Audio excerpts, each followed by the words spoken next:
vamos a tratar el tema de la encarnación. El tema de la encarnación.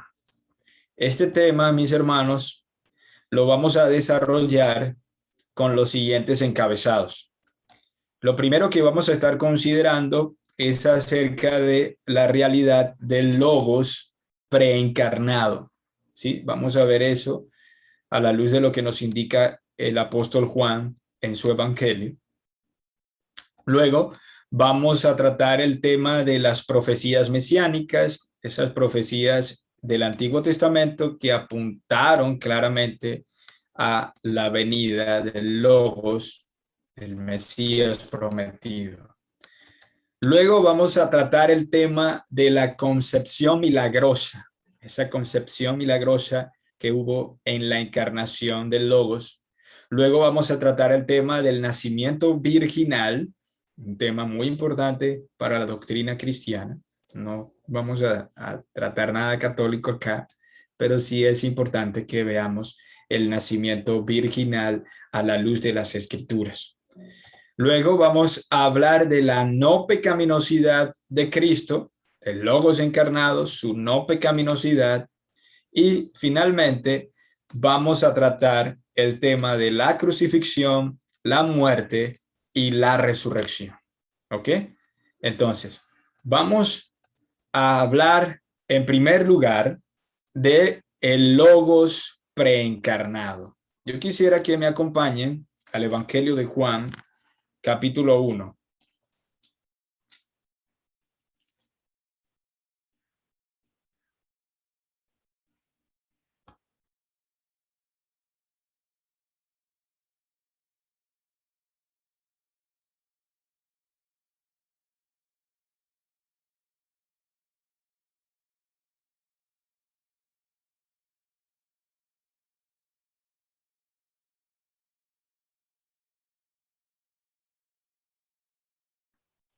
¿Escuchan?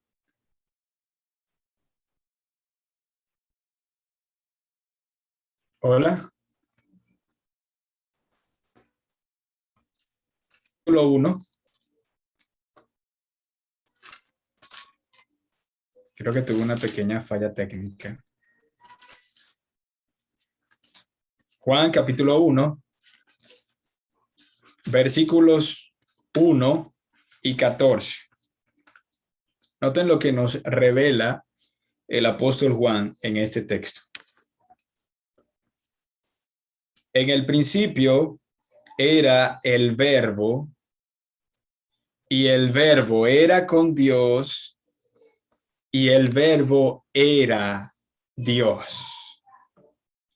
En el principio era el verbo, y el verbo era con Dios, y el verbo era Dios. Ahora, versículo 14. Y aquel verbo fue hecho carne y habitó entre nosotros, y vimos su gloria, gloria como del unigénito del Padre, lleno de gracia y de verdad. Así que Juan está describiendo, está revelando que ese verbo, ese logos, fue y tabernaculizó entre nosotros. Fue hecho carne y habitó entre nosotros. Esa expresión habitó, esa palabra que se traduce en la Reina Valera como habitó, es la expresión griega tabernaculizó. Y Juan está utilizando esa palabra como buen judío para manifestar como así se reveló la gloria de Dios en el Antiguo Testamento, en el tabernáculo. Ahora él mismo vino y tabernaculizó entre nosotros. De manera que el pasaje nos está hablando claramente de la encarnación del Logos, la encarnación del Logos. Ahora, en el versículo 1, Juan nos enseña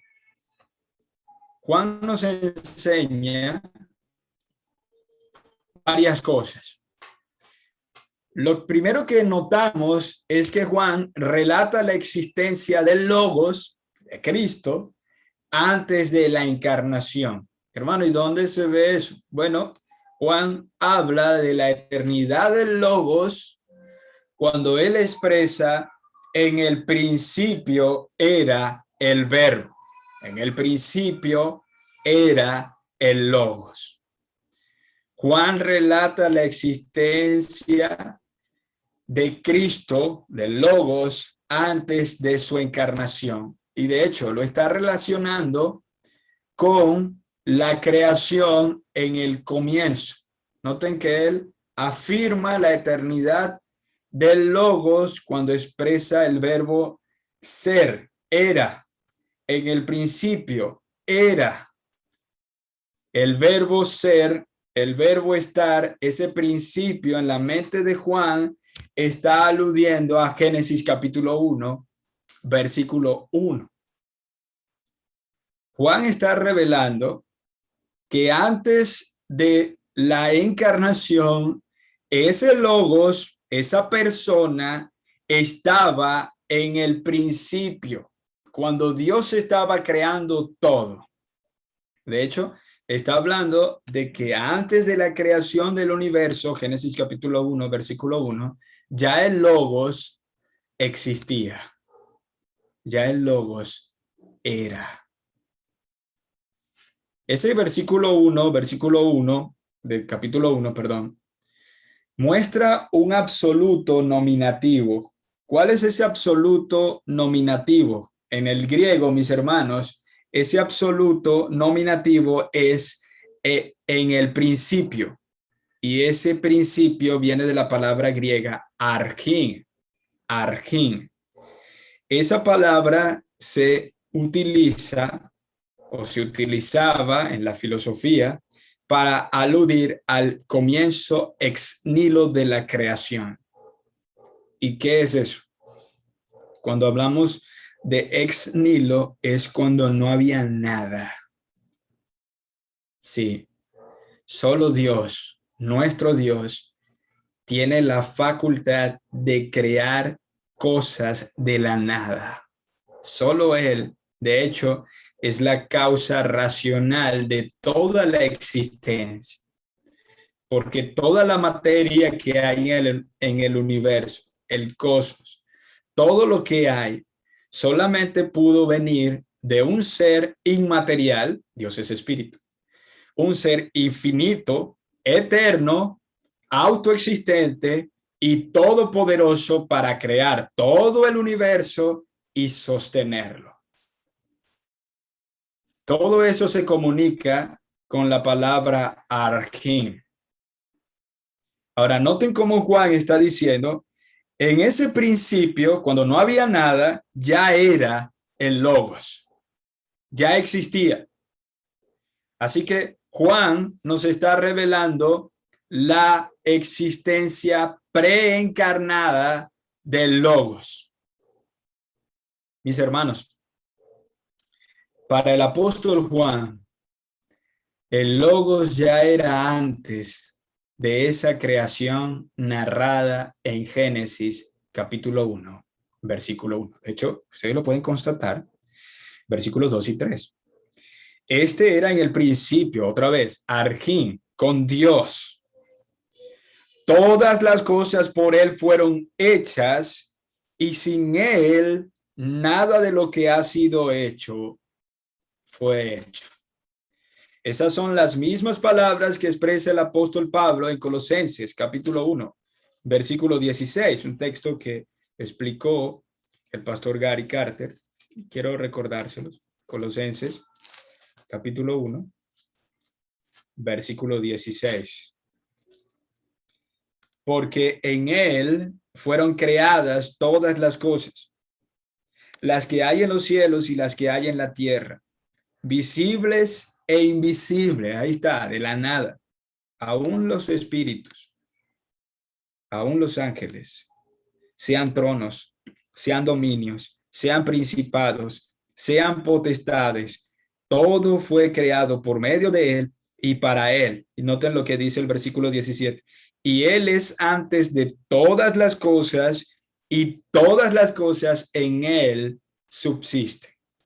Así que tanto Juan como Pablo convienen, obviamente iluminados y guiados por el Espíritu, en que el Logos existía antes de su encarnación. Incluso existía antes de la creación de todo. Y todo eso lo está comunicando Juan en esas palabras.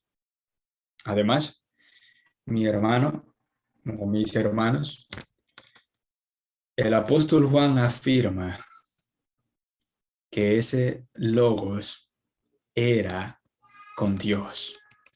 Esa expresión en el griego comunica un pasado continuo. Es un verbo bastante complejo en el griego que a veces comunica un pasado continuo o un futuro continuo.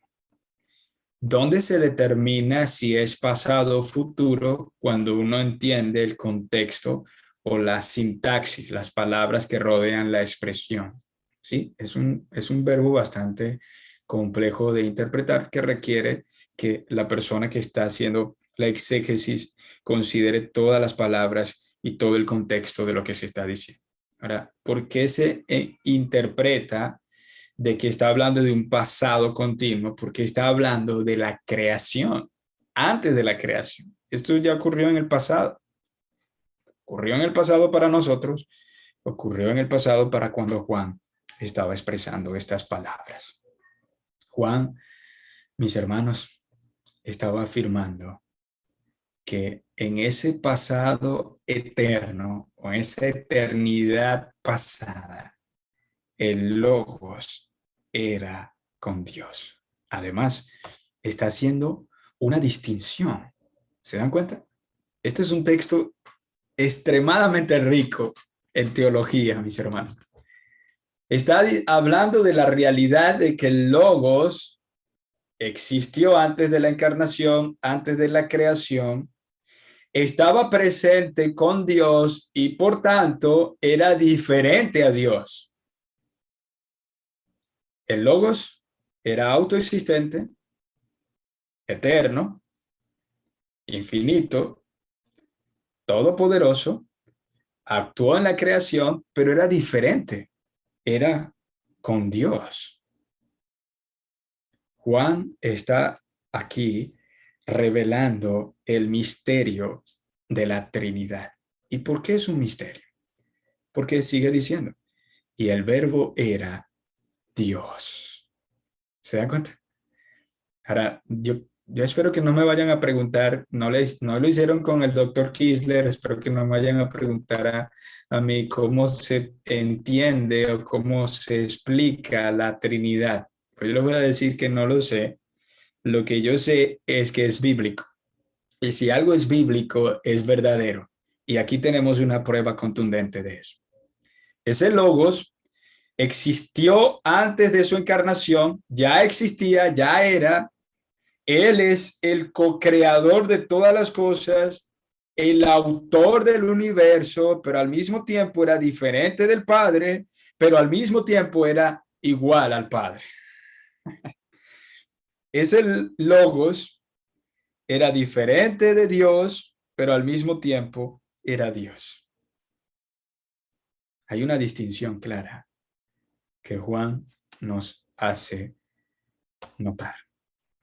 Algunas traducciones, como por ejemplo la traducción del Nuevo Mundo de las Sagradas Escrituras, traduce esa última palabra, Dios, como un Dios. Bueno, ellos tienen un problema con la fidelidad a las Escrituras, porque ese artículo indefinido no está en el texto, no aparece, no está en el texto crítico, no está en el texto receptus, no está en las traducciones más antiguas, simplemente fue una interpolación de la idea de Charles Russell con su arrianismo contemporáneo y dijo, bueno, como este texto está hablando de Cristo, no podemos decir que Él es el mismo Dios porque entonces eso contradeciría nuestra convicción. entonces añadamos a la Biblia para que diga lo que nosotros creemos. Eso suele pasar con los grupos sectarios, pero no vamos a tratar eso aquí. El término logos, mis hermanos, ese término que se traduce en la Reina Valera como verbo, era un término familiar para la época. La palabra o el término logos implicaba inteligencia o razón. De hecho, los griegos, los filósofos griegos utilizaban esa palabra logos con una connotación de inteligencia, de sabiduría. Hablaban del logos como aquella inteligencia o razón suprema. Ellos no necesariamente creían en Cristo, pero sí tenían esas nociones filosóficas acerca del logos.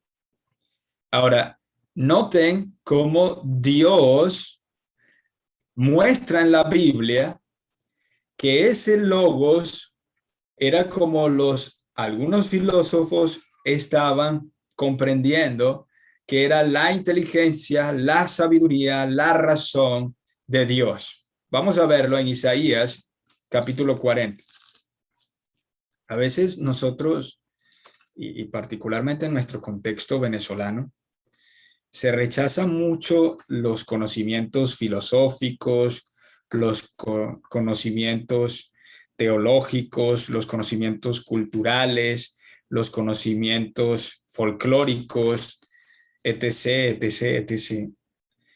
Y siempre decimos, bueno, no, solamente la Biblia, pero no nos damos cuenta de que aún Dios se valió de esos conocimientos filosóficos, las culturas, incluso los apóstoles lo hicieron. Aquí vemos a Juan utilizando eso, utilizando aquellas cosas que dentro de la filosofía o de la cultura son consistentes con la verdad de Dios y entonces utilizarlas para hablar acerca de la verdad de Dios. Por ejemplo, cuando el apóstol Pablo llega a Atenas y ve cómo en Atenas los atenienses tenían una gran cantidad de dioses y había un templo que tenía una inscripción donde ellos expresaban una especie de adoración a un Dios que no conocían.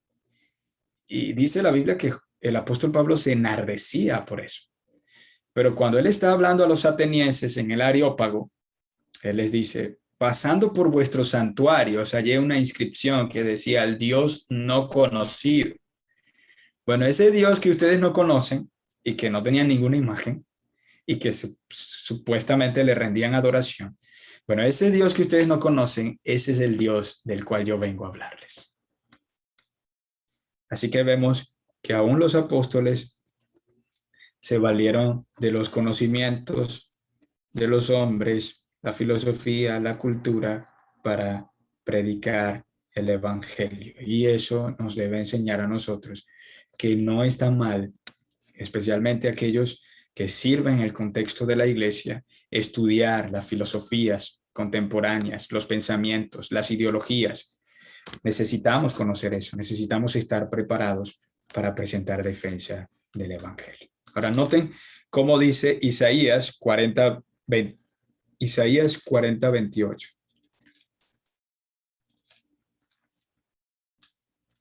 Isaías 40:28. ¿No has sabido? ¿No has oído que el Dios eterno es Jehová, el cual creó los confines de la tierra? No desfallece ni se fatiga con cansancio, y su entendimiento no hay quien lo alcance. Noten cómo el profeta está revelando la relación entre el entendimiento, la sabiduría de Dios en la fundación de la tierra. Lo mismo hace el salmista, Salmo 147, versículos 15 al 20.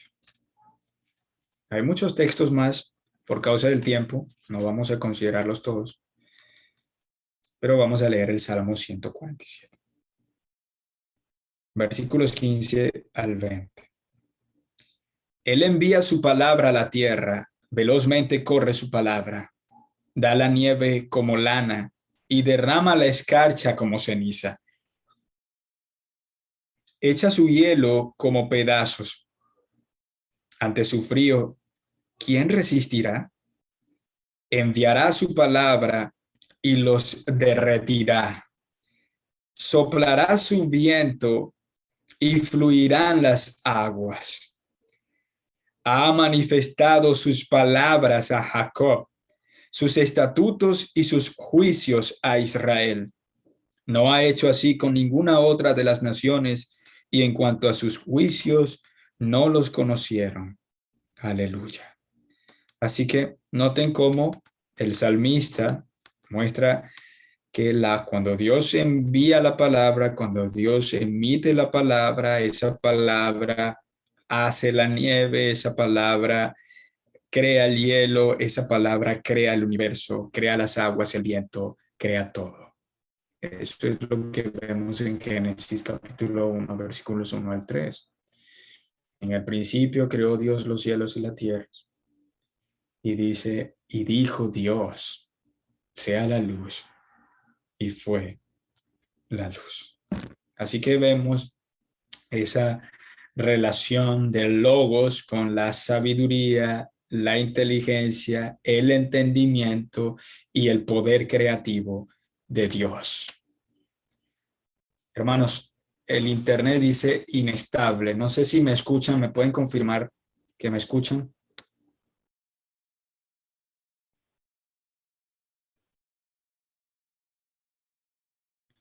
Ok, chévere. No se ha caído. Gracias al Señor. Están orando. Ahora, esta es una expresión del pastor Javier Martínez con relación a la idea del logos. Básicamente, este material, mis hermanos, es del pastor Javier Martínez, un pastor que me enseñó la cristología cuando estuve en Colombia, y es un material que considero muy, muy bueno y provechoso para abordar el tema de la encarnación. Bueno, el pastor Javier Martínez, dando los créditos a él, él expresa, la palabra o el logos exterioriza mi ser. Es decir, cuando yo expreso, emito palabras, eso exterioriza mi razón interna. Lo que yo pienso, yo luego lo emito por palabras. Es decir, el logos es la expresión externa de la razón interna. Eso, de hecho, es una ilustración que se utiliza para tratar el dificilísimo tema de la generación eterna del Hijo. Y siempre se utiliza esa ilustración, que yo creo que sigue quedando corta, porque cuando hablamos de logos, hablamos ciertamente de esa expresión de la sabiduría, de la inteligencia, de la razón eterna, pero al mismo tiempo esa sabiduría es otra persona.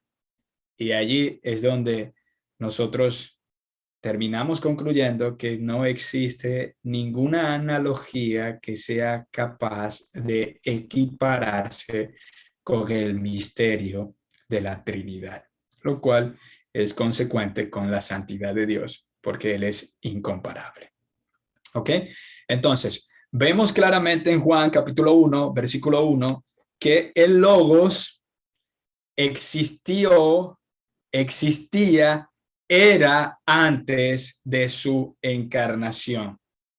Entonces, vemos el argumento de Juan, es claro, él como judío, decir estas palabras para Juan como judío era algo absolutamente impresionante y que solamente pudo ser por revelación divina. Para un judío, hablar de un ser diferente a Dios, pero que sigue siendo el mismo Dios, era considerado como una blasfemia. Pero Juan le fue revelado algo que también se reveló en el Antiguo Testamento acerca de la existencia preencarnada del Logos.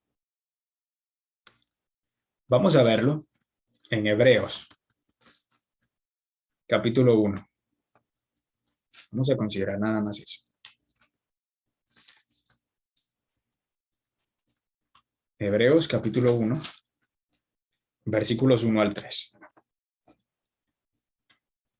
Dios, habiendo hablado muchas veces y de muchas maneras en otro tiempo a los padres por los profetas, en estos postreros días nos ha hablado por el Hijo, a quien constituyó heredero de todo y por quien asimismo hizo el universo, el cual, siendo el resplandor de su gloria y la imagen misma de su sustancia, y quien sustenta todas las cosas con la palabra de su poder, habiendo efectuado la purificación de nuestros pecados por medio de sí mismo, se sentó a la diestra de la majestad en las alturas. Así que vemos cómo el autor de Hebreos consecuentemente argumenta lo mismo que Juan y el apóstol Pablo. Ese Hijo de Dios existió antes de la encarnación, antes de la creación. Él es el mismo autor de la creación. Ese se encarnó, se humanó, nos redimió como nuestro sustituto y ascendió a los cielos. Y eso lo vamos a abordar a medida que desarrollemos cada uno de los temas relacionados con la encarnación. Ahora no sé si hacemos un break acá antes de hablar un poco de las profecías mesiánicas. No sé si tienen alguna pregunta.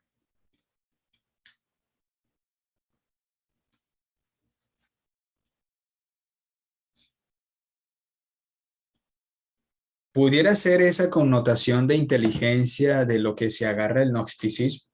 Sí, bueno, los gnósticos tenían una noción acerca del logos. El problema para ellos es que era completamente ilógico, era desafiante para su filosofía que ese logos inmaterial, puro, haya asumido una naturaleza humana que es materia y según la filosofía gnóstica, la materia era impura. Eso los condujo a ellos a dos extremos, un extremo libertino y un extremo legalista. Por causa de que para el gnosticismo la filosofía argumentaba de que la materia era mala. Bueno, algunos decían por causa de que la materia es mala y el espíritu y el alma permanecen puros, entonces le damos rienda suelta a la carne. Y entonces vivían de una manera libertina. Otros, por causa de considerar la materia como algo nocivo, impuro, entonces se flagelaban y se maltrataban el cuerpo.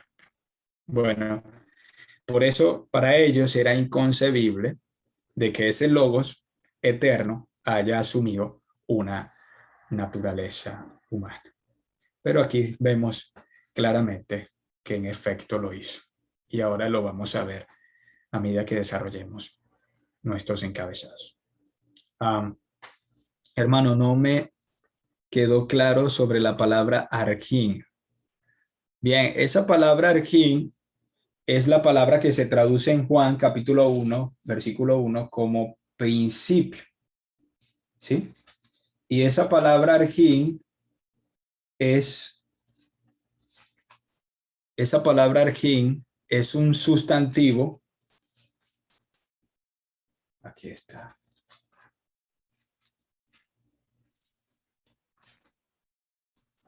Esa palabra arjín. Esa palabra arjín, principio, es un sustantivo que es un término que comunica que fue en la creación desde el comienzo ex nihilo, ¿sí?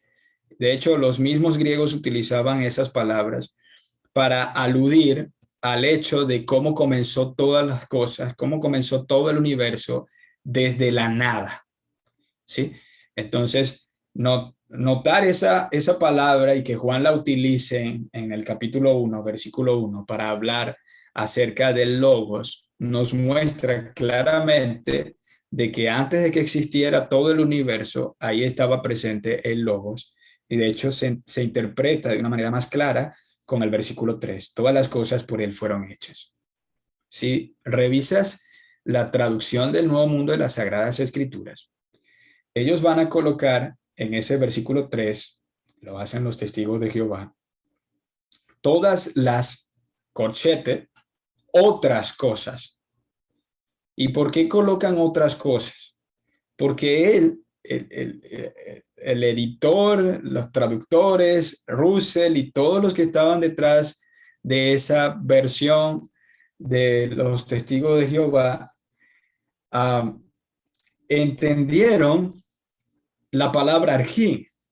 Ellos entendían que la palabra arjí y lo que está comunicando Juan es acerca de la existencia preencarnada de Cristo, porque ellos entienden que se está hablando de Cristo desde el versículo 14.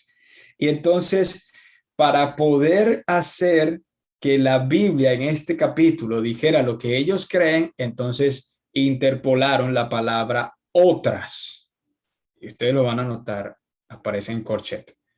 Todas las otras cosas.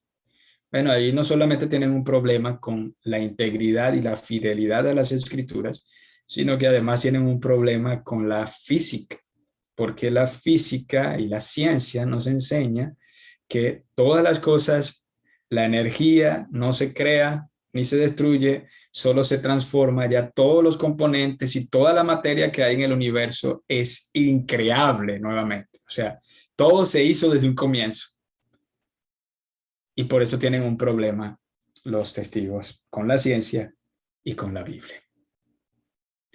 Gracias por esa pregunta. Encarnación. Hablar de las profecías mesiánicas, mis hermanos, es tener una excelente guía para que nosotros podamos notar cómo la Biblia es histórica. No sé si ustedes recuerdan la clase que vimos con el pastor John Sandoval, cuando él nos mencionó que una de las virtudes que confirman que la Biblia es la palabra de Dios, además de que ella es infalible, veraz, ella es histórica. Y nosotros, con las profecías mesiánicas, tenemos una excelente guía que apuntan al momento histórico del advenimiento del Señor Jesucristo. Y un dato importante es que más de un tercio de la Biblia era profecía en el momento en que fue escrito. Más de un tercio de la Biblia, ¿sí? Más del 35% de las revelaciones escriturales eran profecías en el momento de escribirse. Ahora, estas profecías mesiánicas se dividen en 4 secciones. La primera es la profecía concerniente a su nacimiento, o las profecías concernientes al nacimiento de Cristo. La segunda son las profecías concernientes a su ministerio. Las terceras son las profecías concernientes a los eventos posteriores a su sepultura. Y la última son las profecías cumplidas en un día. En un día se cumplieron varias profecías del Antiguo Testamento relacionadas al Mesías. Entonces vamos a considerar la primera, las profecías concernientes a su nacimiento.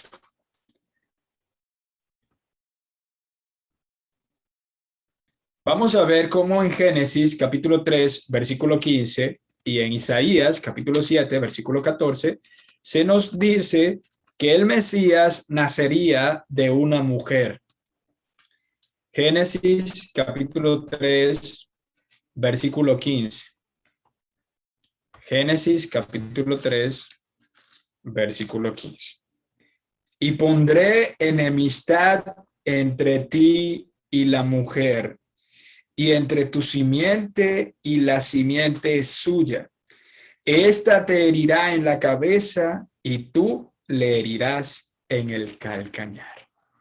Esto es lo que se conoce como la promesa del advenimiento del Mesías o el protoevangelio o la promesa del pacto de gracia. Es una promesa que se va revelando de una manera cada vez más clara, mucho más notoria, mucho más descrita a lo largo de toda la historia de la redención.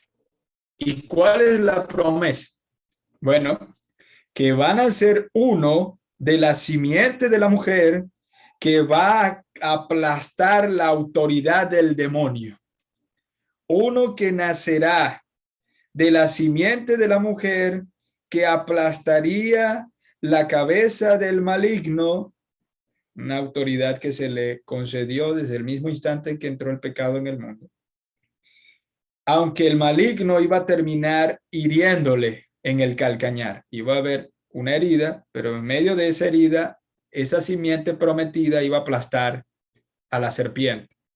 Es la promesa de que nacería uno de la simiente de la mujer que restauraría todas las cosas. Y es una promesa que Dios hace inmediatamente después de la caída. Ahora, lo interesante de esto, mis hermanos, es que la mujer no tiene simiente. ¿Escucharon bien? La mujer no tiene simiente. ¿Por qué digo eso? Porque la palabra simiente aquí es la palabra que se puede traducir como semilla, como linaje y también puede traducirse como semen. De ahí viene la palabra semen. La mujer no tiene prole. La mujer no tiene semen. Es el hombre quien coloca la semilla en el vientre de las mujeres para que se fecunde la vida. Ahora, noten cómo este pasaje ya estaba revelando lo que iba a acontecer en la encarnación. De hecho, el profeta Isaías lo dice de una manera más clara, siglos después. Isaías, capítulo 7, versículo 14.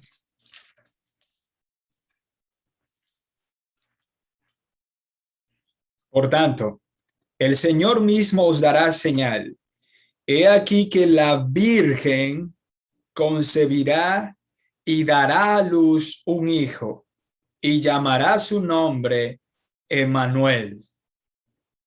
Ahora yo quiero que ustedes noten cómo el profeta Isaías se está alineando a la promesa de Génesis capítulo 3, versículo 15, porque para que una mujer llegue a concebir al Salvador, no debe existir la intervención masculina. Y nosotros vamos a ver eso más claramente cuando hablemos del nacimiento virginal. Así que noten la promesa, esta es la profecía, van a ser uno de la simiente de la mujer, van a ser uno de una virgen, el cual va a restaurar todas las cosas. Gálatas, capítulo 4, versículos 4 y 5.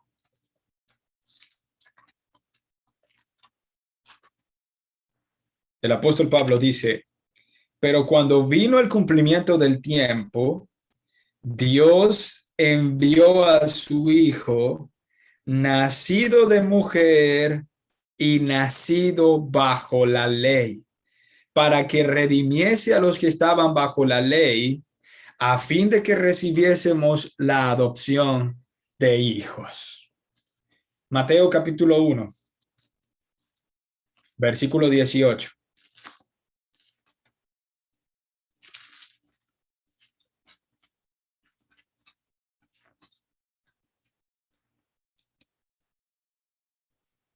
El nacimiento de Jesucristo fue así. Estando desposada María, su madre, con José, antes que se juntasen, se halló que había concebido del Espíritu Santo. Versículo 20. Y pensando él en esto, refiriéndose a José, he aquí un ángel del Señor le apareció en sueños y le dijo, José, hijo de David, no temas recibir a María, tu mujer. Ella no es una fornicaria, porque lo que en ella es engendrado del Espíritu Santo es. Versículos 24 y 25. Y despertando José del sueño, hizo como el ángel del Señor le había mandado y recibió a su mujer, pero no la conoció hasta que dio a luz a su hijo primogénito y le puso por nombre Jesús. Esa expresión no le conoció es un eufemismo que utiliza la Biblia para referirse a que José se casó con María. María estaba embarazada, él se casó, pero no la tocó, hablando en el lecho íntimo, las relaciones sexuales, hasta que ella dio a luz a Jesús. ¿Se dan cuenta? Era virgen. La Biblia revela que era virgen. Para eso lo vamos a tratar más adelante. El punto aquí es que quiero que noten cómo se cumplió la profecía de que el Mesías nacería de una mujer. Además, la Biblia revela que el Mesías sería un descendiente de Abraham, de la simiente de Abraham. Génesis 22, 18. Dios le hizo la promesa a Abraham: en tu simiente serán benditas todas las naciones de la tierra, por cuanto obedeciste a mi voz. Ahora yo quiero que noten cómo Mateo se enfoca en demostrarnos el cumplimiento de que el Mesías, en efecto, era descendiente de Abraham. Mateo, capítulo 1, versículos 1 y 2. Libro de la genealogía de Jesucristo, hijo de David, hijo de Abraham. Abraham engendró a Isaac, Isaac a Jacob, y Jacob a Judá y a sus hermanos. Ahí está. Cuando lean la próxima vez en sus lecturas devocionales los libros de números o crónicas y vean todas esas largas listas de genealogías que a veces nos da pesar leer, recuerden que Dios se valió de ese celo judío por describir sus familias y sus genealogías para que en el nuevo pacto se confirmara que el Mesías venía del linaje de Abraham.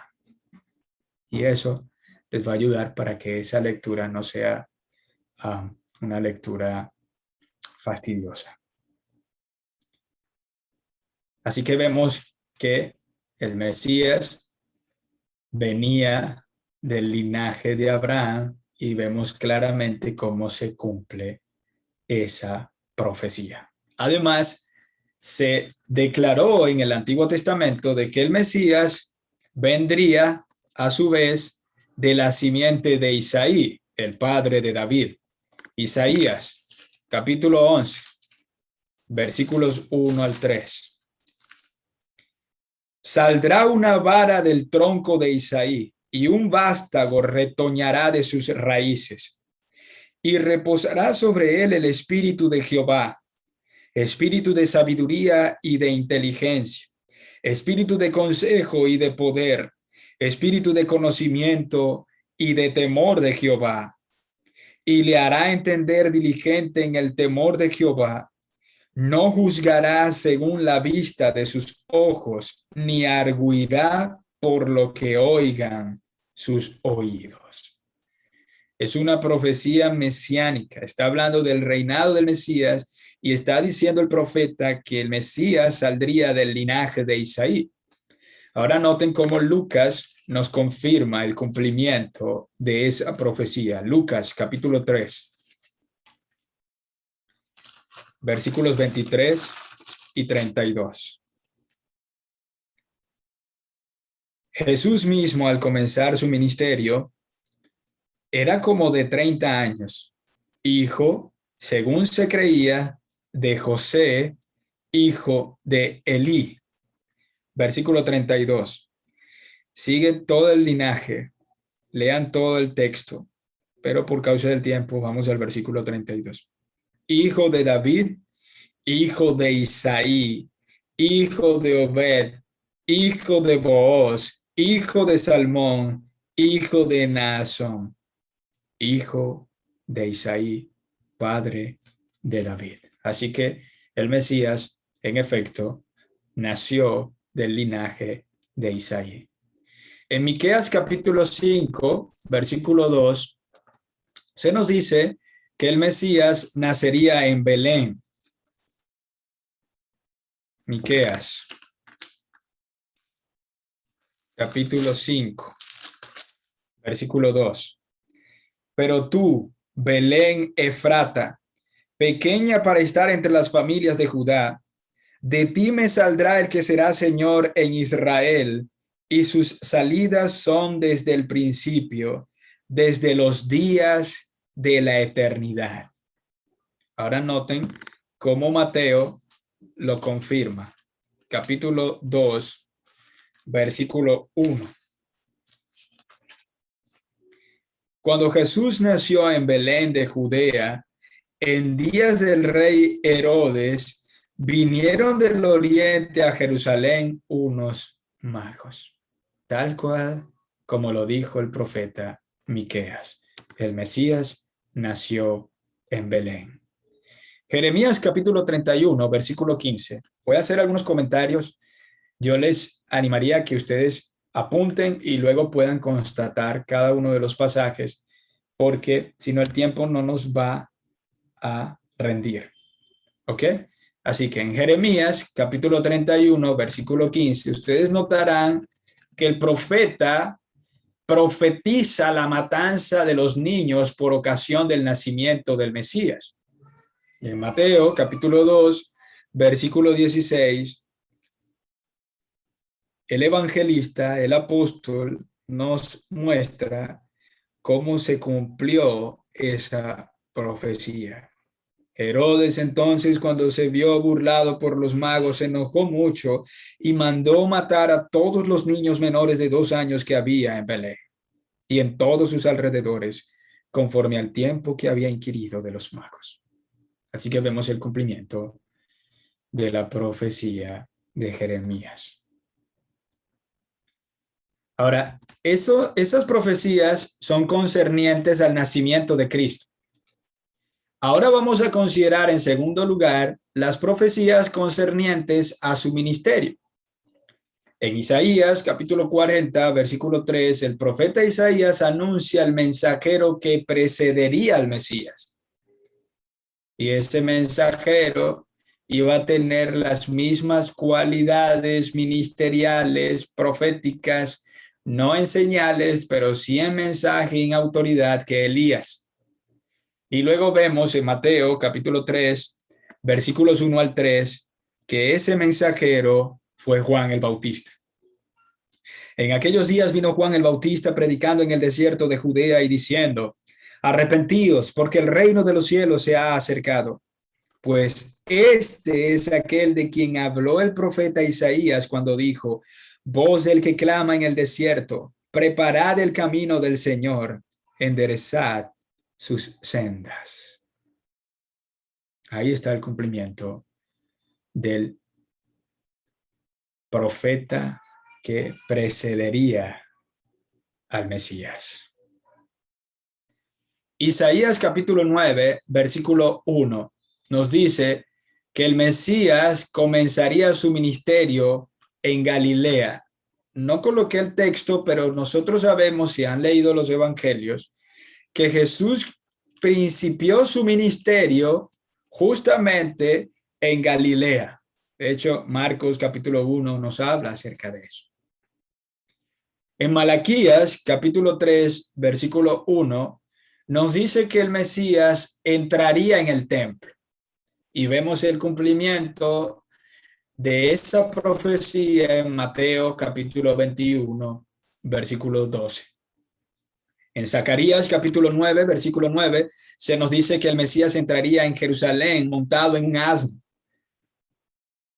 Y ustedes van a constatar el cumplimiento de esa profecía en Lucas capítulo 19, versículo 35, cuando el Señor Jesucristo está entrando a Jerusalén, justamente para que se cumplieran las escrituras. Esas son las profecías concernientes a su ministerio. Las profecías concernientes a los eventos posteriores a su resurrección. Por ejemplo, el Salmo 16, versículo 10. Eso sí quisiera que lo veamos. Salmo 16, versículo 10. Dice: porque no dejarás mi alma en el Seol, ni permitirás que tu santo vea corrupción. Este es un salmo mesiánico, un salmo de David, y este salmo, los apóstoles y particularmente Pedro, en Hechos capítulo 2, versículos 33, 23 al 31, no vamos a leer todo el texto, simplemente se los menciono, ustedes lo pueden leer en casa. Ustedes van a ver que Pedro interpreta ese pasaje, ese cántico de David de manera cristocéntrica. Es una interpretación alegórica que solamente los apóstoles tuvieron esa facultad y entonces lo aplicó a Cristo y su resurrección. Además, el Salmo 68, versículo 18.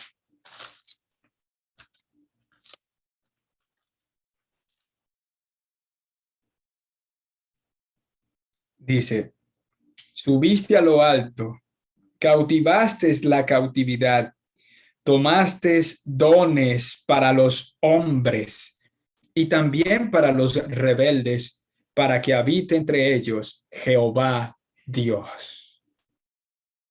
Así que vemos que este salmo es un salmo que profetizaba de una manera alegórica, en un cántico, en una poesía, lo que iba a ser la ascensión de Cristo.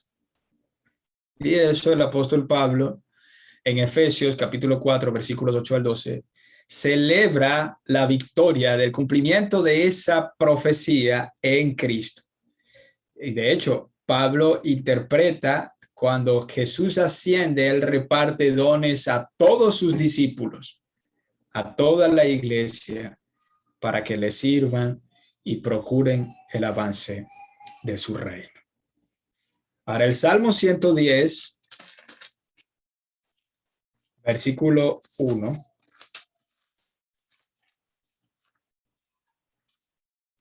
Salmo 110, versículo 1, es uno de los textos más citados en el Nuevo Testamento.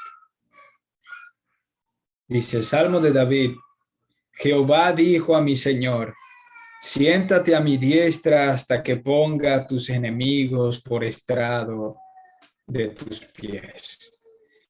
Es una profecía nuevamente alegórica que está hablando de la entronización de Cristo y que ustedes podrán notar cómo en el Nuevo Testamento, en Mateo, en Marcos, en Lucas, en Hechos y particularmente en el libro de Hebreos, se confirma el cumplimiento de esa profecía.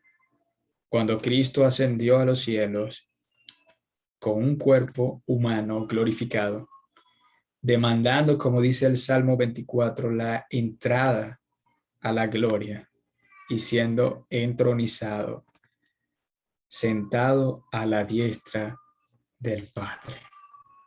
Así que vemos las profecías relacionadas a los eventos posteriores a la resurrección. Finalmente, hablemos un poco de las profecías que se cumplieron en un día. Yo creo que pudiéramos considerar algunas otras, pero yo creo que estas son las más contundentes y que tienen su confirmación en el Nuevo Testamento de una manera clara. Por ejemplo, el Salmo 41:9 ya profetizaba de antemano lo que iba a ser la traición que iba a experimentar el Mesías. Salmo 41:9.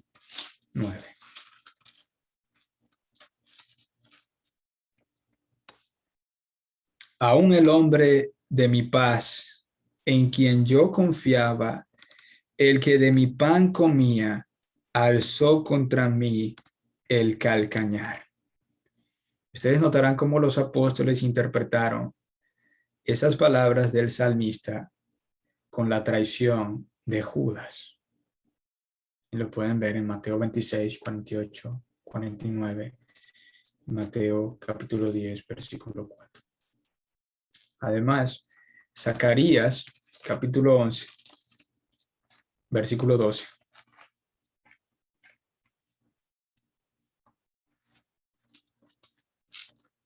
Nos profetizó que el Mesías iba a ser traicionado por 30 piezas de plata.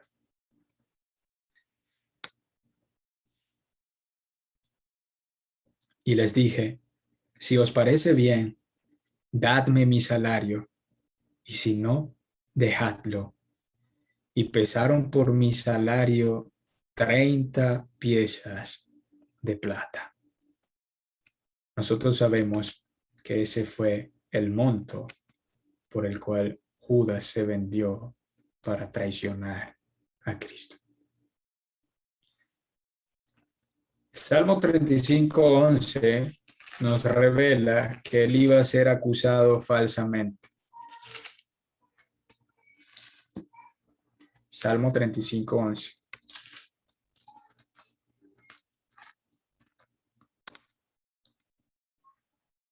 Se levantan testigos malvados de lo que no se me pregunta.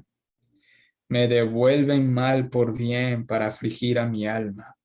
Pero yo, cuando ellos se enfermaron, me vestí de cilicio, afligí con ayuno mi alma y mi oración se volvía a mi seno. Este es otro salmo mesiánico y noten que es poesía, poesía cantada, poesía hebraica.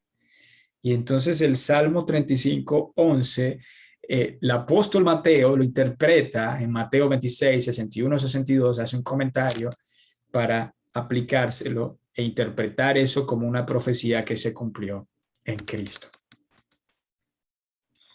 Isaías capítulo 53, versículo 7. El profeta Isaías, capítulo 53, es una descripción exacta de los padecimientos de Cristo. Lo pueden leer todo.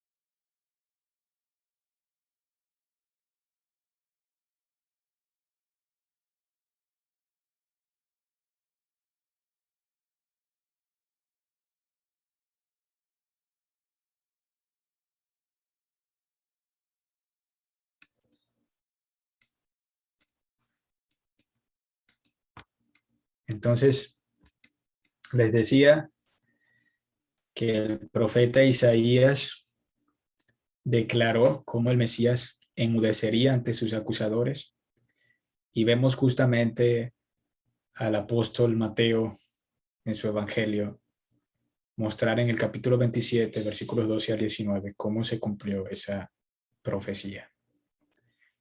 Mis hermanos, cuando vemos el cumplimiento de estas profecías, no solamente vemos la precisión y la veracidad histórica de la palabra de Dios, sino que vemos literalmente un milagro. Yo solamente estoy considerando algunas profecías.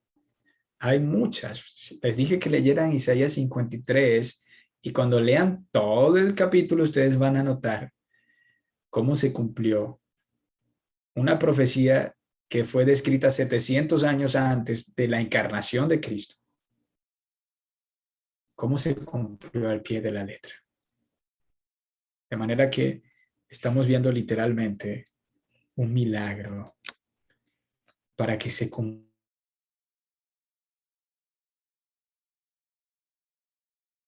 Y se presentan nuevamente fallas con el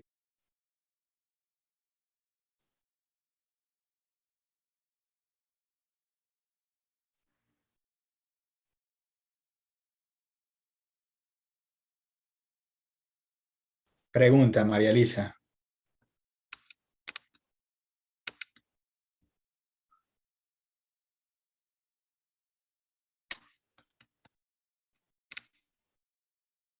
Ok, ¿cuál es la pregunta?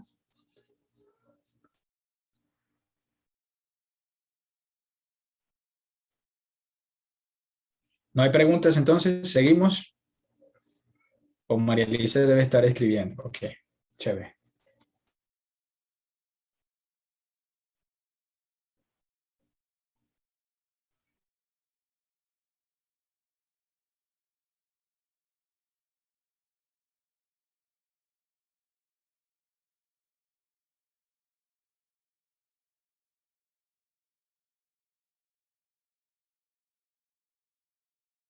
Estoy aquí. Lo tenía por adopción y el de Isaí por María. ¿Fue algo así? ¿Por adopción por José? Bueno, sí, el pastor Gary Carter mencionó cómo en Mateo la mayoría de los eruditos consideran que es la genealogía de José, ¿sí? La genealogía que presenta Mateo en su evangelio es la genealogía de José. José, aunque no era el padre biológico de Cristo, era considerado obviamente como su padre mientras él iba creciendo, su padrastro, por así decirlo. Y Mateo señala cómo José también venía de ese linaje de Judá, de ese linaje de David, de ese linaje de Isaí.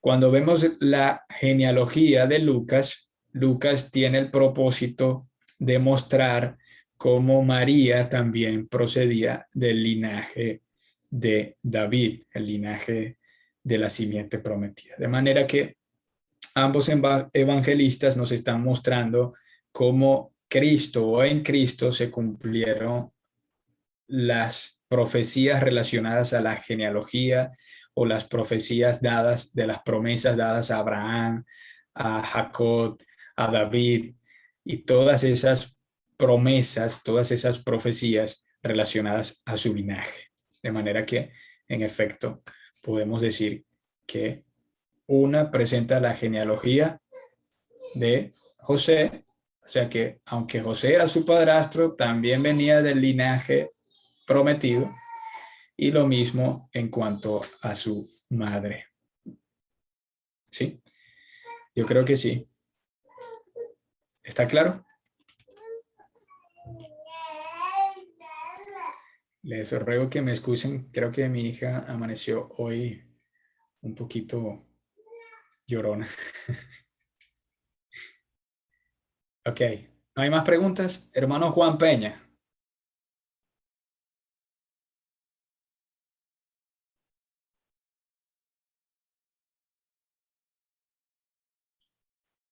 Hermano, si puede escribir.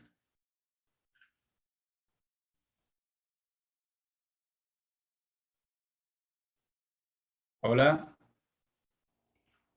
¿me escuchan?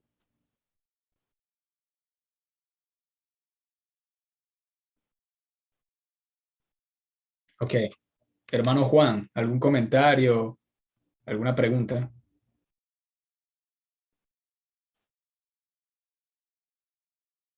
Ok, si puede, escriba la pregunta o el comentario.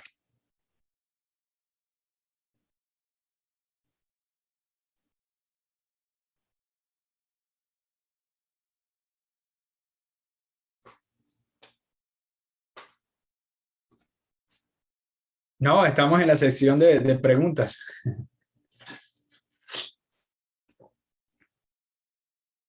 Ok, mientras ustedes escriben, entonces vamos a tomar un break de 5 minutos. A nombres diferentes, particularmente cuando se está acercando ya al nacimiento, al linaje de Cristo, muestra que o alude a que ese era el padre de María. Y en cuanto a Mateo, obviamente por su paternidad o por su patriarcalismo como judío, se encarga de mostrarle a los judíos que José venía de linaje igualmente de Judá, ¿sí? Y ambos linajes confirman, en efecto, que Jesús era el cumplimiento de esas profecías mesiánicas. ¿Ok? De igual manera tienen la clase del pastor Gary que él trata ese tema. ¿Sí? Ok. Continuamos entonces. Vamos a hablar ahora de la concepción milagrosa. La concepción milagrosa del Logos. Vamos a leer Lucas capítulo 2, versículos 34 y 35. Lucas capítulo 2, versículos 34 y 35.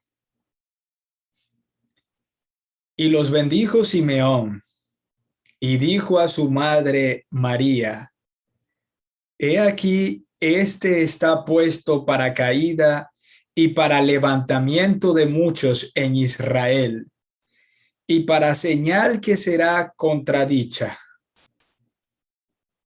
Y una espada traspasará tu misma alma, para que sean revelados los pensamientos de muchos corazones. Y los bendijo Simeón y dijo a su madre María: He aquí, este está puesto para caída y para levantamiento de muchos en Israel, y para señal que será contradicha. Uno de las formas de interpretar estas palabras de Simeón es que la concepción milagrosa del Mesías, recuerden que está hablando de la connotación ya de Cristo, de su encarnación, de su advenimiento, es que iba a ser contradicho que él en efecto vino de una concepción milagrosa.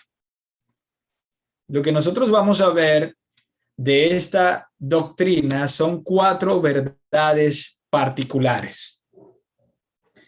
La primera es una concepción milagrosa porque no hay intervención masculina.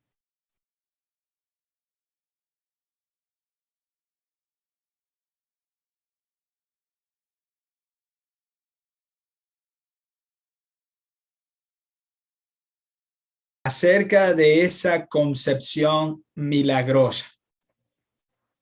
La primera verdad es que es una concepción milagrosa porque no hay intervención masculina. Hermana Gildred, no sé, todavía no veo la diapositiva.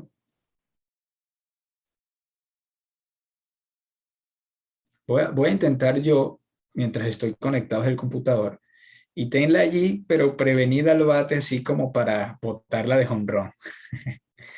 ¿Ok?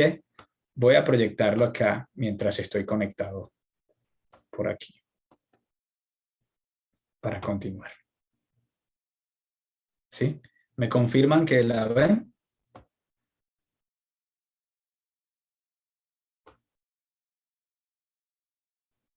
Hola. Chévere. Ok, entonces, la primera verdad es que esa concepción milagrosa es porque no hubo intervención masculina en el nacimiento de Cristo, en la fecundación, en el vientre de María. No hubo la intervención de José, y Mateo nos lo revela claramente en el capítulo 1, versículo 18. El nacimiento de Jesucristo fue así: estando desposada María, su madre, con José, antes que se juntasen, se halló que había concebido del Espíritu Santo. Esto es literalmente un milagro donde Dios obró sin medios naturales. Dios milagrosamente, sobrenaturalmente, colocó el logos en el vientre de María. Eso es algo asombroso y por eso Simeón declaró, será una señal que será contradicha. De hecho, los mismos fariseos cuestionaban, y cuando ustedes ven en los evangelios, cuando ellos están altercando con Cristo y dicen, nosotros no somos hijos de fornicación, ellos estaban insultando al Señor, estaban pretendiendo insultarle, porque ellos sabían lo que fue el testimonio de la concepción de María, pero no lo creían. Entonces pensaban que él era hijo de fornicación. Mis hermanos, esto es una verdad asombrosa. Lo segundo es que es una concepción milagrosa porque el Espíritu Santo cubrió con su sombra a María. El Espíritu Santo es quien engendró al Logos, al niño en el vientre de María. Veamos lo que nos dice el autor de Hebreos, capítulo 2, versículos 4 al 17. Hebreos, capítulo 2, versículos 4 al 17. Testificando Dios juntamente con ellos con señales y prodigios y diversos milagros y repartimientos del Espíritu Santo según su voluntad. Porque no sujetó a los ángeles el mundo venidero, acerca del cual estamos hablando. Pero alguien testificó en cierto lugar diciendo, ¿qué es el hombre para que te acuerdes de él? ¿O el hijo del hombre para que le visites? Le hiciste un poco menor que los ángeles. Le coronaste de gloria y de honra y le pusiste sobre las obras de tus manos. Todo lo sujetaste bajo sus pies. Porque en cuanto le sujetó todas las cosas, nada dejó que no sea sujeto a él. Pero todavía no vemos que todas las cosas le sean sujetas. Pero vemos a aquel que fue hecho un poco menor que los ángeles, a Jesús, coronado de gloria y de honra, a causa del padecimiento de la muerte, para que por la gracia de Dios gustase la muerte por todos. Porque convenía a aquel por cuya causa son todas las cosas, aquí está hablando del Logos eterno, y por quien todas las cosas subsisten, noten la consecuencia con el pensamiento y la revelación que tuvo Juan y Pablo, por eso algunos consideran que Pablo es el autor de la epístola a los hebreos, pero eso es otro tema. Lo cierto es que está hablando acá de cómo el Logos era la causa de toda la existencia de todas las cosas y el sustentador de la creación, que habiendo de llevar muchos hijos a la gloria, perfeccionase por aflicciones al autor de la salvación de ellos. Porque el que santifica y los que son santificados, de uno son todos, por lo cual no se avergüenza de llamarlos hermanos, diciendo, anunciaré a mis hermanos tu nombre, en medio de la congregación te alabaré. Y otra vez, yo confiaré en él. Y de nuevo, he aquí yo y los hijos que Dios me dio. Así que, por cuanto los hijos participaron de carne y sangre, él también participó de lo mismo, para destruir por medio de la muerte al que tenía el imperio de la muerte, esto es, al diablo, la promesa de Génesis 3:15. Y librar a todos los que por el temor de la muerte estaban durante toda la vida sujetos a servidumbre. Porque ciertamente no socorrió a los ángeles, sino que socorrió a la descendencia de Abraham. Por lo cual debía ser en todo semejante a sus hermanos, para venir a ser misericordioso y fiel sumo sacerdote en lo que a Dios se refiere, para expiar los pecados del pueblo. Así que noten cómo la Biblia está declarando contundentemente de que era necesario que el Mesías participase de carne y de sangre. aunque el Mesías asumió la naturaleza humana proveniente de María, su concepción fue un Espíritu Santo quien cubrió con su sombra a María. Y era necesario de que el Mesías asumiera la naturaleza humana, porque para eso era requerido, para que él pudiera ser el mediador entre Dios y los hombres, para que él pudiera ser el sustituto, para que él pudiera recibir la pena y la culpa por nuestros pecados.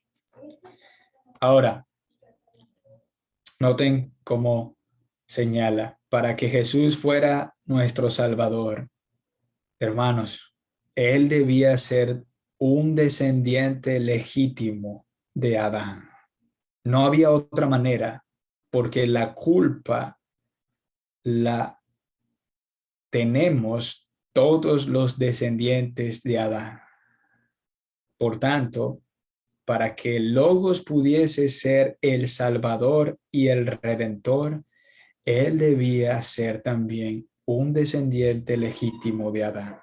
Y por eso él asume la naturaleza humana al estar en el vientre de María. Ahora, ¿cómo es que estamos conectados con Adán? Bueno, según la Biblia, nosotros estamos conectados con Adán por generación orgánica. Él es nuestro padre, nuestro patriarca, el padre de toda la humanidad por descendencia. Pero también pudiéramos decir, que es otro lenguaje bíblico, que estamos unidos a Adán por federalismo. Él también es nuestro representante federal. Ahora, la tercera verdad de esa concepción milagrosa. Sé que van a haber muchas preguntas. De antemano les digo que seguramente muchas de sus preguntas no tendré respuestas, pero igual vamos a dar el espacio para preguntas. La tercera verdad es una concepción milagrosa porque el poder del Altísimo impidió la transición de la naturaleza pecaminosa de María a Jesús. Nosotros estamos unidos a Adán de manera orgánica. Él es nuestro representante federal, pero también es nuestro principal patriarca, nuestro padre. De él descendemos. Y por causa de la transmisión o el pecado original, el cual se transmite, según muchos intérpretes, muchos eruditos, se transmite por causa del hombre. El hombre en el semen es quien transmite la naturaleza pecaminosa. Ahora, al no haber la participación de José, sino que Jesús fue engendrado en el vientre de María por obra y gracia del Espíritu Santo, el Espíritu Santo impidió que se transmitiese la naturaleza pecaminosa. Algunos consideran que fue precisamente por causa de que no hubo la intervención masculina, simplemente. Otros, por causa de que Jesús, al estar en el vientre de María, él obviamente, algunos incluso han dicho que esa formación del bebé en el vientre de María no asumió los nutrientes de la sangre de la madre, porque precisamente el argumento es pensando en cómo argumentar de que Cristo no asumió la naturaleza pecaminosa. Y bueno, la razón es porque el Espíritu Santo lo impidió, ¿sí? El Espíritu Santo impidió la transición de esa naturaleza pecaminosa de María, que sí fue engendrada por la intervención de un hombre y una mujer de manera natural, de manera biológica. María obviamente era una mujer caída, pero por la obra del Espíritu Santo se impidió esa transición.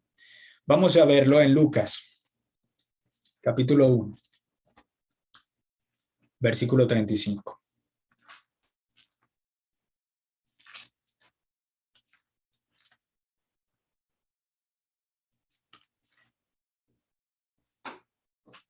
Respondiendo el ángel le dijo: el Espíritu Santo vendrá sobre ti y el poder del Altísimo te cubrirá con su sombra, por lo cual también, noten, el santo ser que nacerá será llamado Hijo de Dios.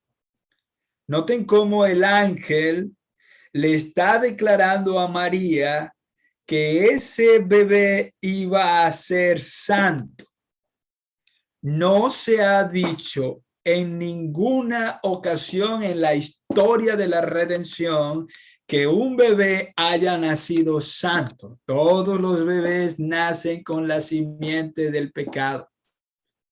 Pero de este bebé, por causa de la intervención milagrosa del Espíritu Santo, la sombra, su manifestación, su poder, este bebé va a ser preservado de la naturaleza pecaminosa y va a ser santo. El santo ser que nacerá será llamado Hijo de Dios.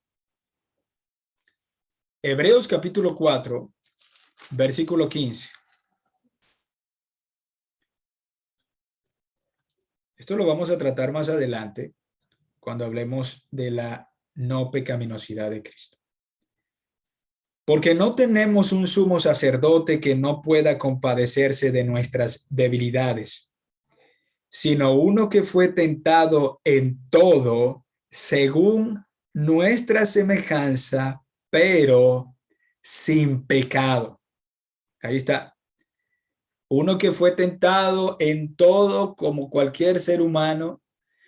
El Logos, al asumir la naturaleza humana, al asumir un cuerpo finito, limitado por el tiempo, por el cansancio, la necesidad de alimento, ir al baño, descanso, todo eso él lo padeció, pero padeció incluso la tentación del demonio, pero sin pecado. Mis hermanos, la concepción milagrosa de Cristo por el poder del Espíritu Santo, lo preservó de la naturaleza pecaminosa. Esa sombra a la cual alude Lucas en el versículo 35 representa el poder de Dios. Cuando la Biblia habla de la sombra, siempre se está representando el poder de Dios. Veamos Lucas nuevamente, capítulo 1, versículos 47 y 48.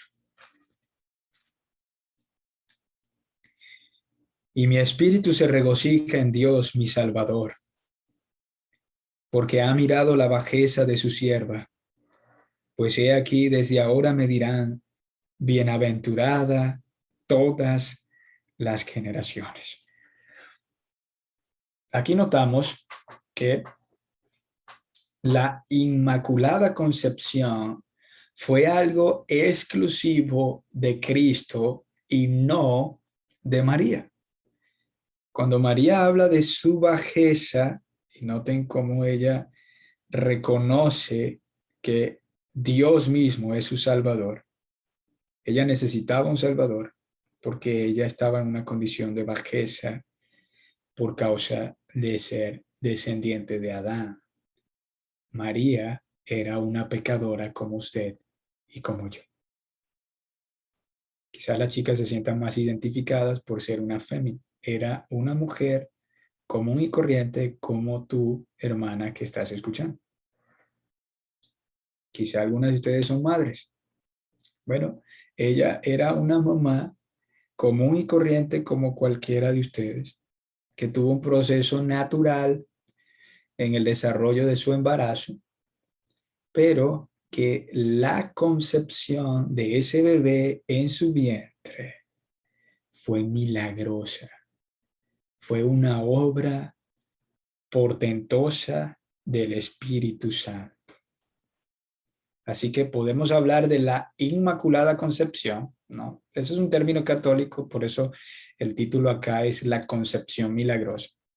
Pero si ustedes quieren hablar de la Inmaculada Concepción con algún amigo que sea católico practicante, bueno, hablen de la Inmaculada Concepción de Cristo, porque fue inmaculada, sin pecado, perfecto. La cuarta verdad es que esa concepción milagrosa es milagrosa porque el santo ser que nació de María es el Hijo de Dios. Y esto es abrumador. Pensar en esto, mis hermanos, es algo que debe generar en nosotros un profundo asombro y una absoluta reverencia. Nada más piénsenlo. El eterno se inmiscuyó en el tiempo. El infinito asumió una naturaleza finita. Y de paso, participó de todos los procesos del desarrollo en el crecimiento, así como la experimentamos cada uno de nosotros. Imaginen la humillación de Cristo. La humillación en su encarnación debe conducirnos a una reverencia, a un asombro y a una gozosa gratitud. Solamente pensar, hermanos, así de serio era mi problema con el pecado, que Dios mismo tuvo que asumir una naturaleza humana, humillarse y pasar por todos los procesos de la etapa del desarrollo de un ser humano común y corriente, para que a fin de cuentas pudiese ser mi sustituto, mi mediador, mi sacerdote y mi redentor. Eso es asombroso. Y eso debe conducirnos a nosotros a un gozo y a una gratitud reverente, a decir, Dios, gracias. Es más, cuando ustedes estén siendo tentados y estén teniendo esas luchas con sus cotidianos y frecuentes pecados, recuerden, gracias Dios, porque tú enviaste a tu Hijo. Por eso Juan 3:16 dice, de tal manera amó Dios al mundo. ¿Y cómo manifestó esa magnitud de su amor? Enviando a su Hijo. Es asombroso. Además, esto nos muestra que en Dios no hay casualidades. Dios siempre tiene un plan. Y aunque obviamente de Cristo como el tema principal de la revelación especial, se nos muestra con lujo de detalles todo lo relacionado a su encarnación, su vida, su persona, su obra, su ministerio. Aunque no es el propósito de Dios revelar en la Biblia el plan que Él tiene para cada uno de nosotros de una manera detallada, sí podemos confiar en el hecho de que Él tiene un plan. De hecho, Él nos incluyó en ese plan redentor que requirió de la encarnación del Logos. El título Hijo, señalado por Lucas en el capítulo 1, versículo 35, Hijo de Dios, señala hacia la divinidad absoluta de Cristo. Así que nada más pensar, el Eterno se inmiscuyó en el tiempo. El infinito asumió una naturaleza finita.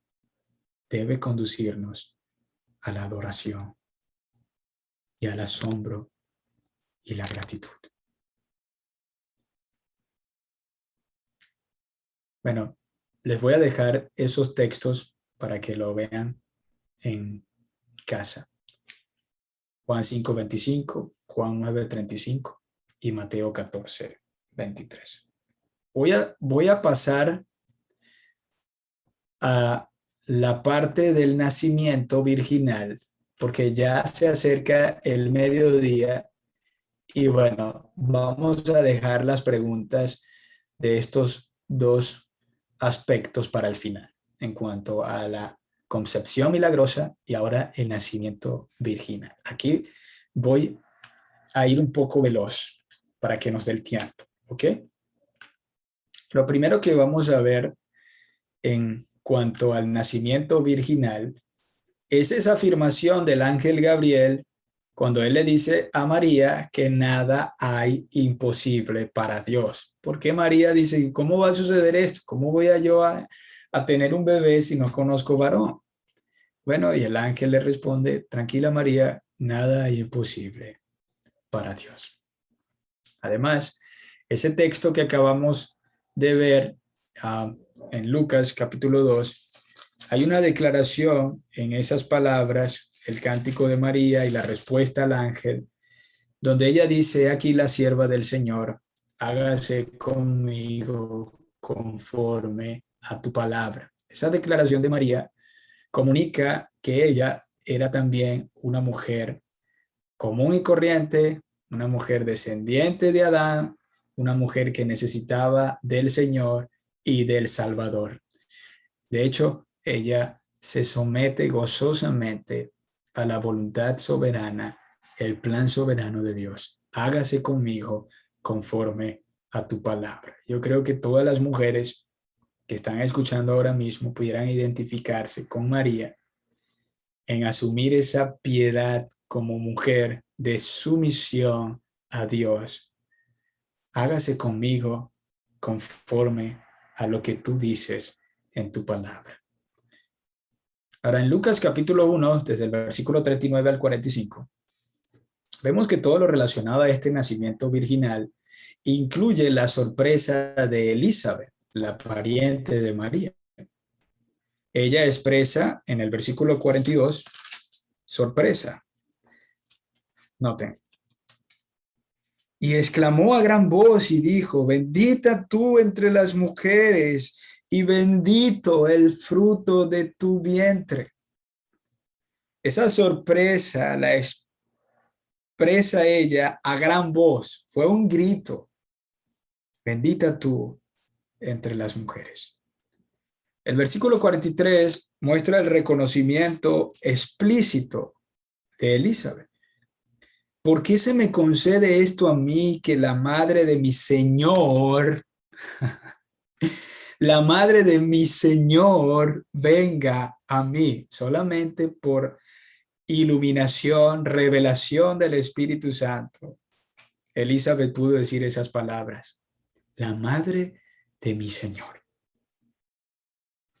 Y por supuesto, la declaración implícita al niño de parte de María. La declaración implícita de Elizabeth a María, versículos 42 y 43, comunica todo lo relacionado a este nacimiento virginal. Ahora vamos a un cuarto aspecto, el canto de María. Noten que en el canto de María es una estructura poética que es comparable al canto de María, la hermana de Moisés, en Éxodo capítulo 15. Por causa del tiempo no lo vamos a poder considerar, pero yo quisiera que noten eso. Yo sé que estos aspectos ustedes pueden estarse preguntando, bueno, ¿y qué tiene que ver eso con el nacimiento virginal? Bueno, todo esto tiene que ver con el nacimiento de Cristo. Ya vamos a considerar algunos aspectos del término virginal. Ahora, hubo una profecía en Zacarías donde Lucas, en el capítulo 2, versículo 67, nos confirma ese cumplimiento. Lucas capítulo 2, versículo 37.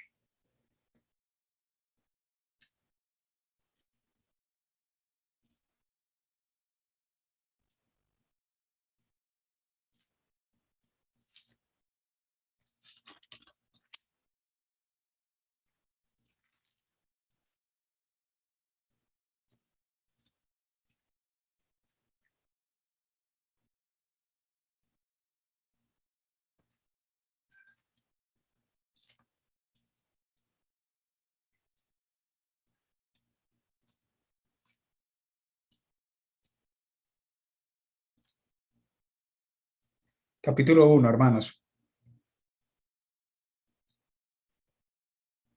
Escúchenme. Capítulo 1, versículo 67. Esta es la profecía de Zacarías. La profecía de Zacarías, el padre de Juan el Bautista. Y Zacarías su padre fue lleno del Espíritu Santo y profetizó diciendo: Bendito el Señor Dios de Israel, que ha visitado y redimido a su pueblo, y nos levantó un poderoso Salvador en la casa de David, su siervo. Ustedes pueden leer toda la profecía y van a ver cómo, lleno del Espíritu, que yo creo que lo que acabamos de leer de Elizabeth y ahora de Zacarías, muestran que Zacarías y Elizabeth eran un matrimonio piadoso, lleno del Espíritu Santo, que les fue revelado que ese que venía en el vientre de María era el poderoso Salvador, el Mesías prometido, el Señor de Israel. Luego vemos en Lucas capítulo 2, versículos 8 al 15, todo lo relacionado a la aparición de los ángeles, y vemos cómo el cielo se juntó con la tierra para dar testimonio del niño que había nacido.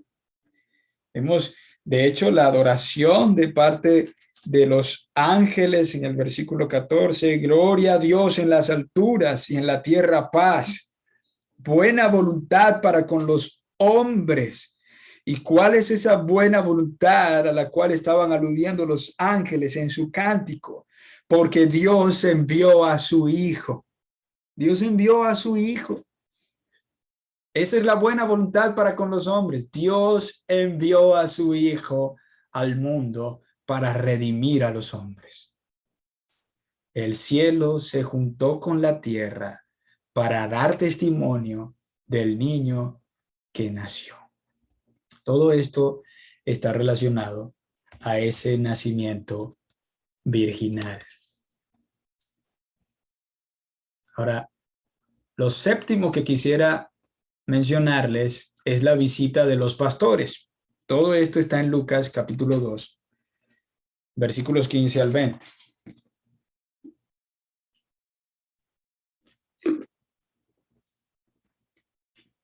Sucedió que cuando los ángeles se fueron de ellos al cielo, los pastores se dijeron unos a otros: pasemos pues hasta Belén y veamos esto que ha sucedido y que el Señor nos ha manifestado. Vinieron pues apresuradamente y hallaron a María y a José y al niño acostado en el pesebre. Y al verlo dieron a conocer lo que se les había dicho acerca del niño. Y todos los que oyeron se maravillaron de lo que los pastores les decían.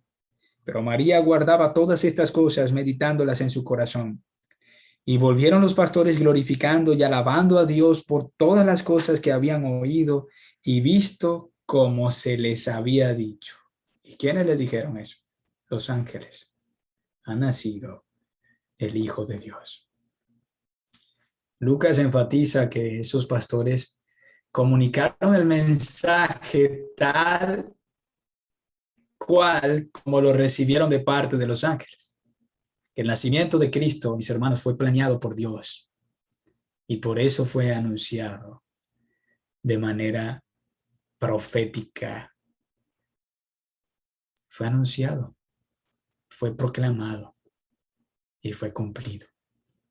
Ahora, esa expresión de Lucas, esa intención de Lucas de mostrar cómo los pastores, y noten cómo hace énfasis, cómo los pastores comunicaron el mensaje tal cual como lo recibieron. Yo creo que sirve para aplicarlo a aquellos que ahora mismo están escuchando esta clase y son pastores. Mis hermanos, ustedes que son pastores del rebaño de Cristo, aquellos eran pastores literales, pastores de ovejas, ustedes son pastores espirituales de las ovejas espirituales del rebaño de Cristo. A la hora de comunicar el mensaje de la palabra de Dios, pastores, ustedes tienen el compromiso la responsabilidad de transmitir el mensaje tal cual como se revela en las Escrituras. Por eso es un llamado a los ministros a ser fieles predicadores de la palabra de Dios, y eso es lo que se conoce como la predicación expositiva.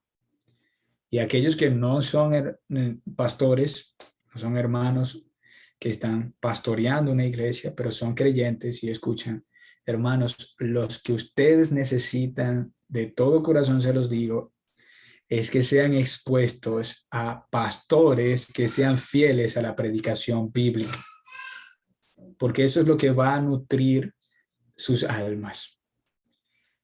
Les hago este comentario porque yo sé que muchas veces, y tristemente, nos encontramos en contextos donde hay hombres que predican la palabra de Dios, o más bien predican sus comentarios particulares y personalizados de la palabra de Dios.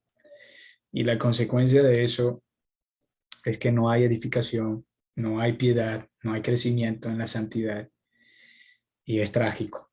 Así que, pastores, prediquen el mensaje tal cual como lo recibieron los apóstoles y profetas revelados en las Escrituras.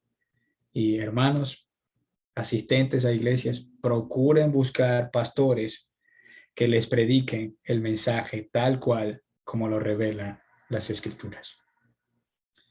Ese comentario. Lo octavo que quisiera mencionarles con respecto al nacimiento de Cristo son las palabras de Simeón.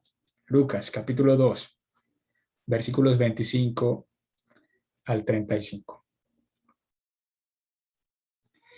Y aquí había en Jerusalén un hombre llamado Simeón, y este hombre, justo y piadoso, esperaba la consolación de Israel, y el Espíritu Santo estaba sobre él.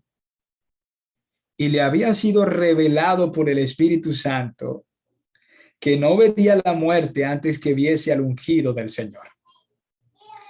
Y movido por el Espíritu vino al templo. Y cuando los padres del niño Jesús lo trajeron al templo para hacer por él conforme al rito de la ley, él le tomó en sus brazos y bendijo a Dios diciendo: ahora, Señor, despides a tu siervo en paz, conforme a tu palabra, porque han visto mis ojos tu salvación, la cual has preparado en presencia de todos los pueblos, luz para revelación a los gentiles y gloria de tu pueblo Israel. Y José y su madre estaban maravillados de todo lo que se decía de él. Y los bendijo Simeón y dijo a su madre María: he aquí, este está puesto para caída y para levantamiento de muchos en Israel, y para señal que será contradicha. Y una espada traspasará tu misma alma para que sean revelados los pensamientos de muchos corazones.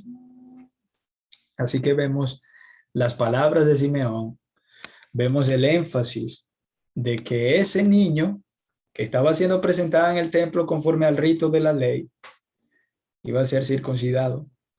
Ese niño provee la salvación tanto a judíos como a gentiles. Es decir, a Simeón le fue revelado de que el Mesías sería el Redentor, no solo de Israel, sino de todas las naciones. Algo que era contrario a la doctrina de los judíos para la época. Así que vemos en las palabras de Simeón cómo se reveló que ese niño era el Salvador del mundo. En noveno lugar, quisiera mencionarles, relacionado a este nacimiento, el testimonio de Ana. Ahí mismo, capítulo 2, versículos 36 al 38. Estaba también allí Ana, profetisa, hija de Fanuel, de la tribu de Aser, de edad muy avanzada, pues había vivido con su marido 7 años desde su virginidad y era viuda hacía 84 años y no se apartaba del templo, sirviendo de noche y de día con ayunos y oraciones. Esta, presentándose en la misma hora, daba gracias a Dios y hablaba del niño a todos los que esperaban la redención en Jerusalén. Aquí vemos a una mujer anciana, piadosa, que nos muestra cuán importante es que nosotros nos ejercitemos en la oración, en los ayunos, en el servicio, en la iglesia. Yo creo que esas son las características comunes de una persona piadosa. Y las chicas pueden preguntarse, ¿comunico yo esa piedad? Ahora, el punto aquí es el testimonio que da Ana acerca de Jesús. Lucas registra que todas estas personas eran personas piadosas, humildes de corazón. Y Ana estaba testificando, anunciando las buenas noticias a aquellos que estaban esperando la redención. Así que vemos cómo Dios anuncia sus buenas nuevas a los humildes. Como dice el apóstol Pablo, a lo vil y menospreciado del mundo escogió Dios. A una viuda, a un hombre como Simeón, a una viuda como Ana y a cualquiera de nosotros. Qué bueno es nuestro Dios. Y con respecto al nacimiento virginal, vemos la visita de los magos, los sabios de Oriente.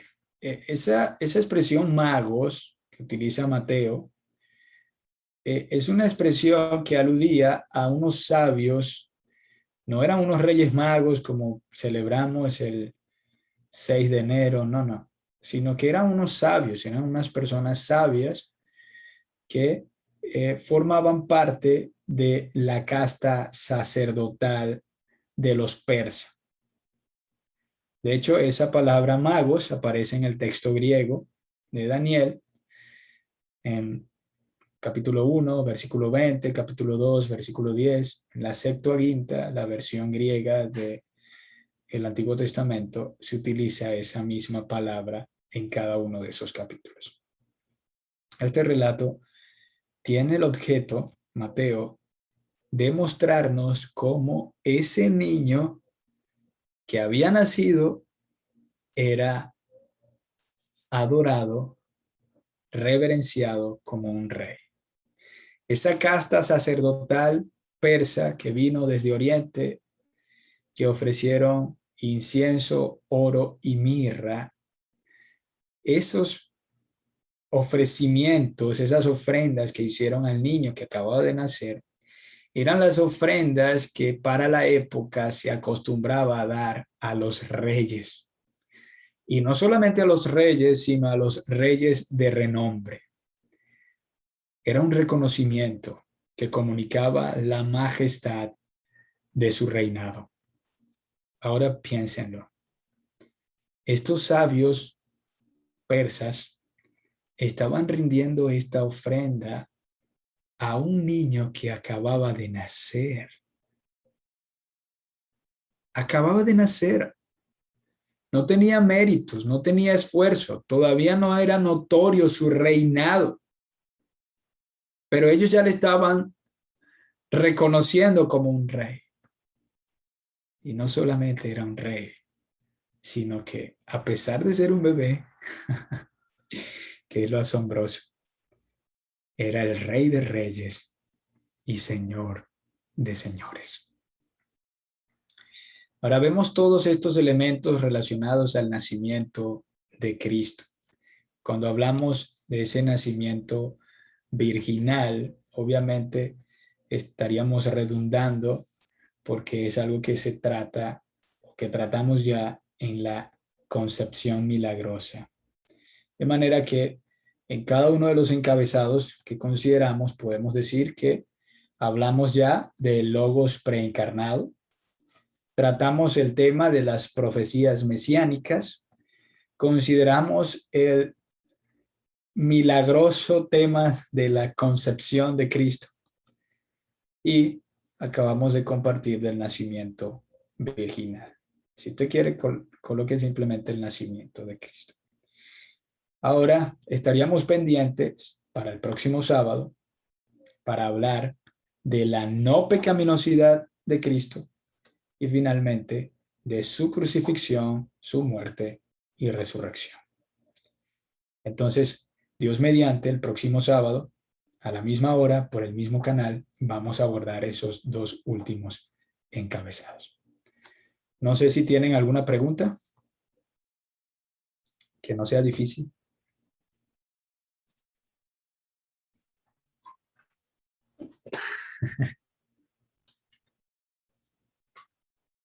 Claro que sí, Edwin. Claro que sí. El nacimiento virginal de Cristo o la Inmaculada Concepción es un tema que puedes tratar en un ensayo. Sí, claro que sí. Esta pregunta. Hermana Donalí. Al argumentar la conexión con Adán, decir generación orgánica abarca los aspectos biológicos y genéticos heredados de Adán como primer hombre creado.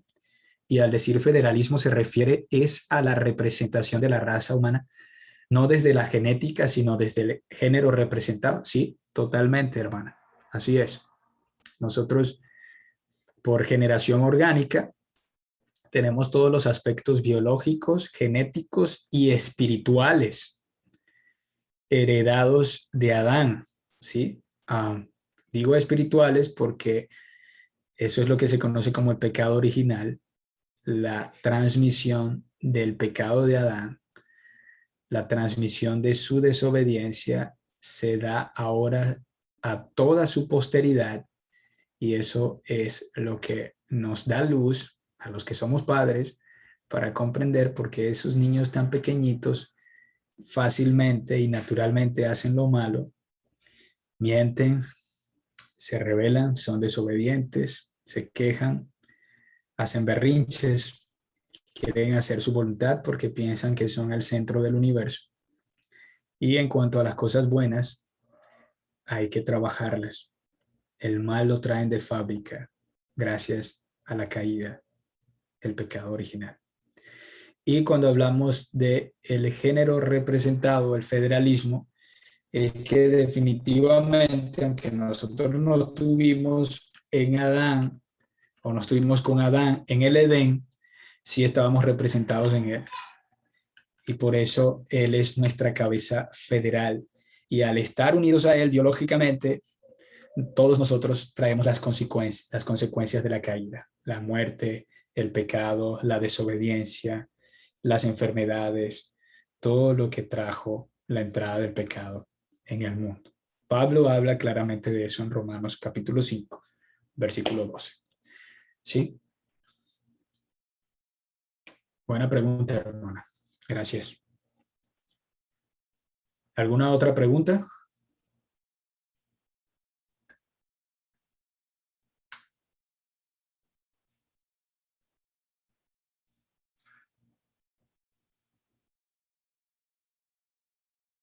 Así es.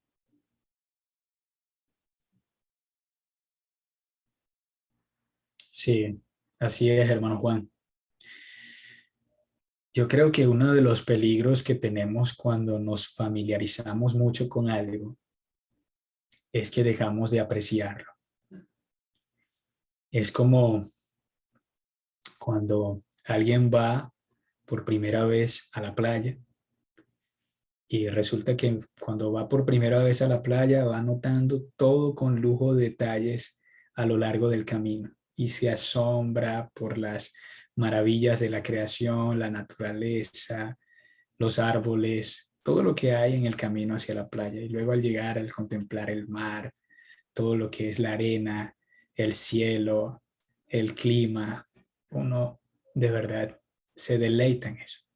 Pero cuando a esa persona resulta que se le da la oportunidad de trabajar en la playa y va todos los días por el mismo camino, a la misma playa, entonces deja de mirar con asombro y con gratitud devota al Creador por sus maravillas, porque ya se acostumbró. Lo mismo pasa con la Navidad, lo mismo pasa con estar familiarizados con la vida cristiana, estar familiarizados con la vida cristiana desde pequeño es peligroso. Yo conozco de personas que crecieron en un contexto cristiano y se les hace muy dificultoso valorar la gracia, el evangelio, las bendiciones espirituales que tenemos en Cristo. Incluso leía hace poco cómo eso también puede ocurrir en el ministerio, en el servicio. Los pastores deben velar al estar familiarizados con el estudio de las escrituras, la predicación, la enseñanza. Puede llegar un momento donde pierdan su asombro y por tanto pierdan el gozo de servir al Señor. Yo creo que la clave es recordar quiénes somos nosotros, quién es nuestro Dios y ver todo lo que Él hizo para redimirnos, para llevarnos a la gloria. Y la respuesta entonces va a ser siempre gratitud y devoción. Las diapositivas, sí, bueno, les podemos hacer llegar en formato PDF porque pesan un poco las diapositivas. Entonces la hermana Gildre les puede hacer llegar a aquellos que quieran las diapositivas en formato PDF. ¿Alguna otra pregunta, mis hermanos? ¿Comentarios? Gracias por ese comentario, hermano Juan. Y excúsenme, mi hija hoy me distrajo. Quizás hubo momentos donde no estaba diciendo bien quizás lo que estaba tratando de comunicar, y es porque tenía la bulla de mi hija de fondo y eso me distrae un poco. Espero que haya sido